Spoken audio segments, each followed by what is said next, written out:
눈 주변에 주름은 나이가 들면 생기게 되잖아요. 좀 자갈자갈한 아주 옅은 주름도 있을 거고, 좀 내가 이걸 방치했더니 아주 굵게 자리 잡은 주름도 있을 겁니다. 오늘은 눈 주변의 주름 중에서 이미 굵게 잡힌 주름, 치료가 쉽지 않죠. 이런 주름을 어떻게 해결할지, 어떠한 방식으로 할지에 대해서 피부과 전문의가 설명드리겠습니다. 자, 여러분들 거울 한번 보십시오. 지금 아마 제 영상을 보시는 분들은 이제 눈가에 주름이 있는 것 때문에 이제 제 영상을 보실 텐데, 저도 이제 나이가 들다 보니까 어느 순간 눈가에 자잘한 눈 밑에 이런 주름이 생기더라고요. 단순히 주름이 생겼으니까 피면 된다 이런 수준이 아니라, 사람이 나이가 들어감으로써 이걸 제가 인지하기 시작하면 그분이 느끼는 스트레스는 사실 제가 경험해 보니까 상당히 크더라고요. 근데 눈가 주름이 왜 생길까요? 자, 첫 번째는 여러 번 많이 말씀드렸는데, 자, 특히 눈 가해 쪽은 과도한 그 근육의 수축 또는 만성적인 수축에 의해서 이렇게 눈가 주름이 생길 수도 있습니다. 또 우리가 자연적으로 노화가 됨으로써 진피의 콜라겐 양이 20살 기준으로 1년에 1% 줄게 되죠. 그러면 피부가 점점 얇아지고 주름이 생기게 됩니다. 자, 그런데 여러분들 손으로 이렇게 볼을 한번 만져보세요. 되게 두껍죠? 그런데 눈가의 주름을 좀 만져보세요. 목도 한번 만져보세요. 볼과 다르게 눈가와 목인 경우에는 피부가 되게 얇죠. 어느 정도 두꺼운 볼살이 약간 얇아지는 것과 원래 얇은 피부가 얇아지는 것은 다른 문제죠. 즉, 눈가에 있는 이런 주름은 자연적인 노화에 의해서 주름이 좀 빨리 나타나는 부위입니다. 거기다가 추가해서 제가 늘 강조하는 자외선. 우리 햇빛을 안 받을 수가 없잖아요. 계속 자외선을 받게 되면 그 자외선에 의해서 진피 내 콜라겐 양이 줄게 됩니다. 제가 지난주에 자외선 차단제 얘기했는데 제가 뭐라 그랬습니까? 주로 미간과 눈 주변은 잘 안 발린다고 그랬잖아요. 안 그래도 빨리 노화가 되는데 자외선 차단제까지 잘 안 바르게 되는 부위다 보니까 그 콜라겐 양이 줄어든 게 더 과속화되죠. 즉, 근육의 수축, 자연적인 노화, 또 자외선에 의한 콜라겐의 감소에 의해서 눈 주변에 콜라겐이 줄고, 그럼으로써 자갈자갈하게 주름이 생기는 것입니다. 자, 그럼 어떻게 치료하면 될까요? 치료 방법은 아주 많습니다. 트레티노인 같은 연고를 바를 수도 있고요. 화학적 박피도 할 수 있고, CO2 프락셀도 할 수 있고, 보톡스도 할 수 있고, 여러 가지가 있는데, 사실상 우리 한국 상황에서, 한국은 되게 의료가 발달해 있잖아요. 이 잔주름 없앤다고 눈에 박피를 한다? 현실성 없죠. 그 다음에 눈가 주름을 없애기 위해서 CO2 프락셀을 하면 할 수 있죠. 하지만 효과는 좋지만 눈 부분의 다운타임이 크고, 다른 부분, 이런 부분이야 눈가에 뭔가가 딱지가 지는 것은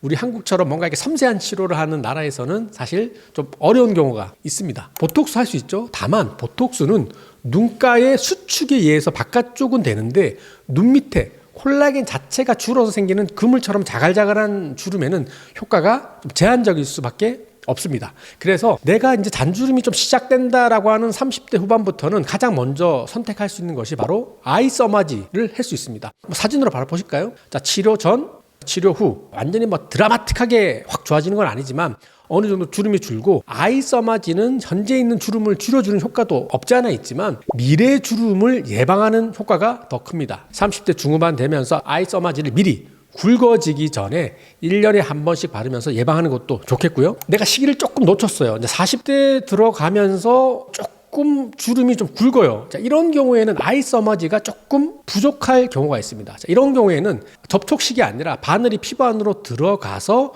고주파를 주는 방식으로 할 수 있습니다. 대표적인 게 버추 RF, 포텐자 같은 거를 사용할 수 있습니다. 어느 정도 잔주름이 진행된 경우에는 효과만을 봤을 때는 아이 서마지보다는 조금 더 확실할 수 있습니다. 다만 한 번으로는 안 되고 약 4주 정도 간격으로 3회 정도는 해야 됩니다. 자, 그런데 오늘의 주제인, 내가 50대, 60대 되면서 관리를 안 했는데 이미 상당히 주름이 굵어졌습니다. 자, 아이 서마지 받으러 왔습니다. 이런 경우에 조금 부족한 경우가 있습니다. 이럴 경우에는 아그네스라는 바늘 고주파를 사용하면 됩니다. 자, 일단 아그네스가 어떤 건지 알아야 되겠죠. 자, 그림을 보시면 바늘이 1개 또는 3개짜리 고주파인데요. 이제 고주파 일종입니다. 자, 바늘을 피부에 찔러서 바늘 끝에서 고주파가 나가게 되고, 이것이 열로 바뀌고 그 열에 의해서 새로운 콜라겐을 만들어내는 섬유화 세포가 활성화돼서 콜라겐을 만들어서 주름을 좋게 만드는 것입니다.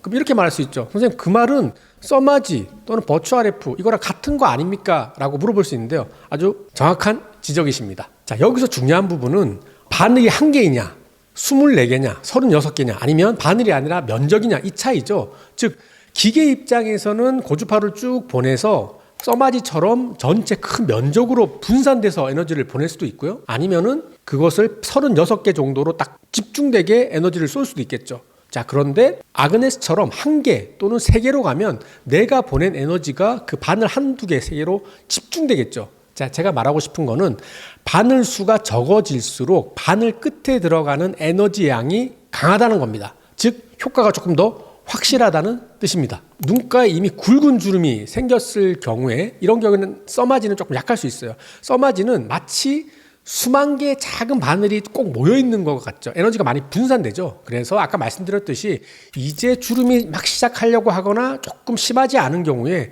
미리 예방적으로 맞을 때는 아주 좋은 선택지가 될 수 있습니다. 왜냐하면 다운타임도 거의 없고 아그네스에 비해서 통증도 적기 때문에 아주 좋은 선택지가 될 수 있죠. 자, 그렇지만 자, 바늘이 1개 또는 3개로 나눠지면 어떻게 되냐면은 모든 에너지가 1개로 가게 되죠.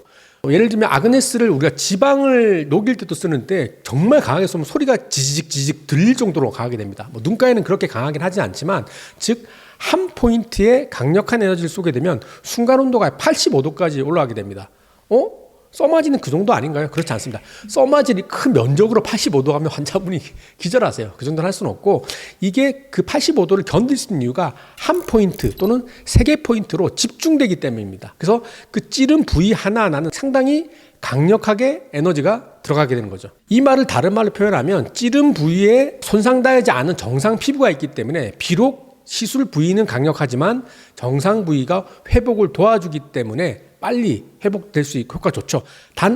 단점은 없을까요? 있죠. 한 땀 한 땀 찔러야 되기 때문에 의사가 상당히 번거롭습니다. 써마지야 이렇게 푹푹푹 하면 되는데 이 핀으로 한 개 다 찔러야 되잖아요. 그래서 실제적으로 얼굴 전체를 갖다 아그네스로 할 수는 없고, 얼굴 전체로 할 때는 써마지 또는 버추 RF처럼 전반적으로 부드럽게 잡아가는 거고, 이렇게 특정 부위, 뭐 눈 주변 또는 뭐 입 주변 이런 특정 부위에는 시간이 걸리더라도 한 땀 한 땀 할 수 있는 것이 현실적입니다. 그리고 아그네스가 또 중요한 거는 바늘이 1개 또는 3개짜리랑 여러 개 있다는 것 차이입니다. 즉, 이 눈가인 경우에는 아까 제가 말씀드렸지만 이마랑 다른 부위와 다르게 되게 물렁물렁하기 때문에 여러 개의 바늘을 쓰게 되면 바늘이 잘 안 들어가게 됩니다. 그래서 저도 실제로는 버추 RF를 눈가에 쓰긴 쓰는데 이게 어느 정도 밀리는 거 감안하기 때문에 주름이 조금 초기인 단계, 좀 부드럽게 사용할 때는 좋은 방법이긴 하지만 오늘 주제인 좀 굵은 주름에는 버추로 좀 한계가 있죠. 근데 바늘 1개 또는 3개짜리는 모든 힘이 한 곳으로 밀리기 때문에 조금만 스냅만 주면 바늘이 푹 잘 들어가기 때문에 이런 눈가 주름에는 아그네스가 조금 더 효과적이라고 볼 수 있습니다. 자, 그렇다면 제가 좀 서론이 좀 길었는데 실제로 아그네스를 했더니 어떻게 좋아졌는지 한번 논문 사진을 살펴보겠습니다. 자, 첫 번째 남자분은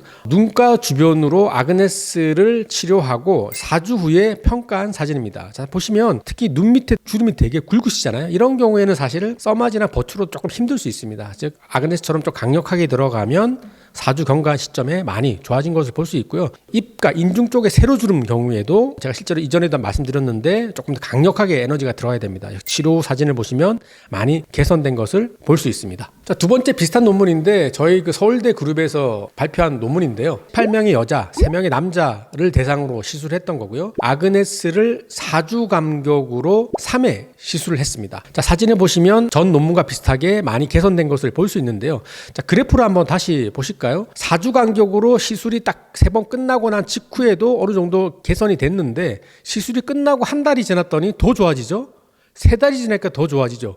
6달이 지나니까 더 좋아진 것을 볼 수 있습니다. 즉 아그네스는 다른 레이저랑 다르게 비교적 강하게 에너지가 들어가기 때문에 시술이 3번 정도 끝나고 난 이후에도 약 6개월까지 지속적으로 새로운 콜라겐이 만들어지기 때문에 좀 더 길게 계속 좋아지는 것을 경험할 수 있습니다. 자, 오늘은 눈가주름, 그 중에서도 어느 정도 좀 연세가 있으신 분 또는 뭐 젊더라도 내가 조금 태생적으로 좀 주름이 굵으신 분들, 이런 분들은 아이 써마지로 잘 안 되죠. 버추로도 힘들 수 있죠. 이런 분들에 대해서는 바늘이 1개 내지 3개 정도 돼 있는 아그네스를 이용해서 개선될 수 있다는 것을 오늘 설명드렸습니다. 그리고 논문을 통해서도 검증을 했죠. 자, 오늘 제가 드린 말씀이 눈가, 굵은 주름으로 고민하신 분들께 조금이나마 도움이 됐길 바랍니다. 이상 여러분의 피부과 전문의 닥터페이퍼스 유동기 원장이었습니다. 감사합니다.